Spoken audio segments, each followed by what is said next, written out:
Hello guys and welcome back to another prediction. This time I will talk about Blade Runner 2049. To get things started, let's begin with some points which work in favor for a good box office performance of the movie. To be quite honest, this prediction is by far one of the most difficult ones I did so far, and there are a lot of reasons for that. First of all, the original Blade Runner from Ridley Scott was released back in summer 1982, basically 35 years ago. Because of that, I cannot use the box office power of the original Blade Runner to get a sense of where Blade Runner 2049 can go. On top of that, let's be clear of one thing. The original Blade Runner was not a box office success back in 1982. I know that this fact may wonder some people, but Blade Runner was met with mediocre reviews at best when it was released, and after its original run it was described as a box office letdown. Many years had to pass until Blade Runner was considered to be an outstanding sci-fi movie. Today,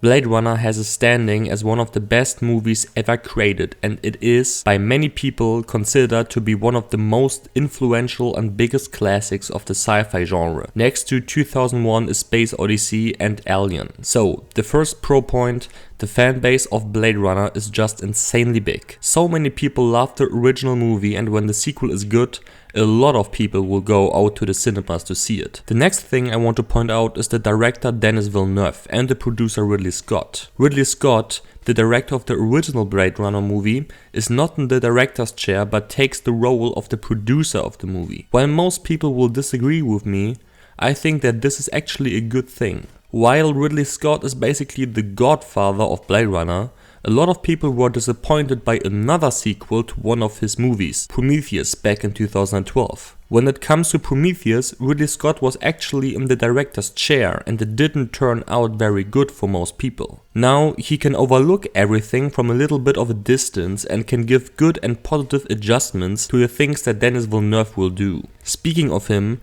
let's talk about him being the director of Blade Runner 2049.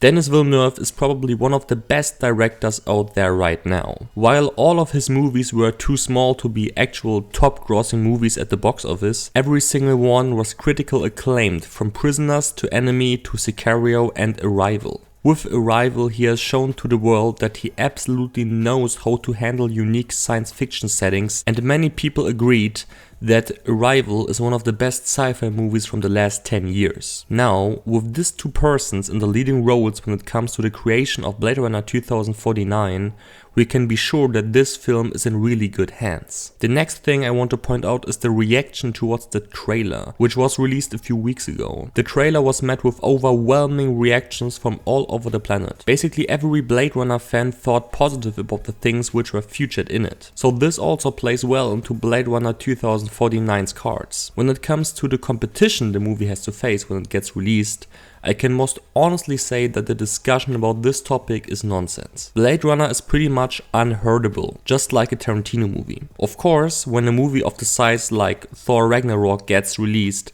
and a lot of cinemas and with that screens are taken away from Blade Runner 2049, it will affect the movie. But this takes place a whole month after Blade Runner 2049 gets released, so no problems there either. With Harrison Ford's return for the role of Deckard and Ryan Gosling also in the mix, this will also help motivate people to go to the cinemas. Last but not least, I want to name Roger Deakins as a cinematographer. This guy is basically the god of camera work, and while not all of his movies are great movies overall, his work is always outstanding, and with him joining the team of Ridley Scott and Villeneuve, we have a very mighty three persons for this project. With that being said, a total failure when it comes to the quality is basically impossible. Bottom line, a 7 out of 10 and a rating around 70% at Rotten Tomatoes is the lowest the movie can go, in my opinion. When it comes to the negative aspects, I really have no clue right now. Maybe Warner will fuck up the marketing towards the movie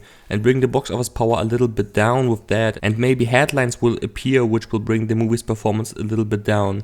But this is all just desperately searching for negative points, and right now It's just a given fact that there is not one thing not speaking in favor for the movie. But before we start with the pessimistic prediction of the movie, I want to make one thing very clear. This is probably the prediction where it is the hardest for me to be accurate with the numbers that I give you. There is not one movie you can compare to Blade Runner 2049. Arrival is a movie which is too small when you want to compare it with Blade Runner 2049. While Interstellar is probably a good comparison, it was a standalone movie and not a sequel to one of the most loved sci-fi movies of all time. Also, don't forget that Blade Runner 2049 will receive probably an R rating. Movies like The Martian, Gravity and Interstellar all received an PG-13 rating, and with that are not comparable to Blade Runner 2049. Actually, it is not so dumb to compare Blade Runner 2049 with Star Wars The Force Awakens. Of course, Blade Runner will not do the numbers that Star Wars The Force Awakens grossed,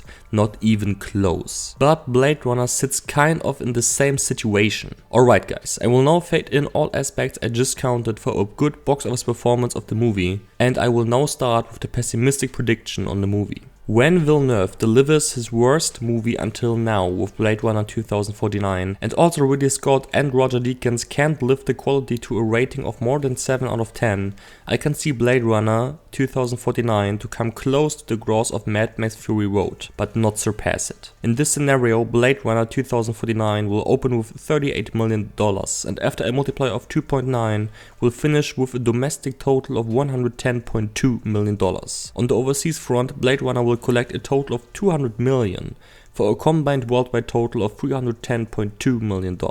This gross is already pretty outstanding for an R-rated sci-fi movie, and Warner Brothers would probably already be pleased with this amount of money. But to be honest, Blade Runner 2049 has much more in the tank than that. In the realistic scenario, I can see Blade Runner to outgross sci-fi movies like Mad Max Fury Road and Tron Legacy and finish with over $400 million worldwide. To be exact, Blade Runner 2049 would open with $47 million, and after a multiplier of 3.3, a domestic total of $155.1 million would be collected. On the overseas side, Blade Runner 2049 would collect $265 million for a combined worldwide total of $420.1 million. This gross would already join the A-class when it comes to box office powers of sci-fi movies, and that with an R rating. Now the big question: what will happen when Blade Runner 2049 matches the quality of Villeneuve's latest movies like Arrival and Sicario? Well, in this scenario the movie would join the $500 million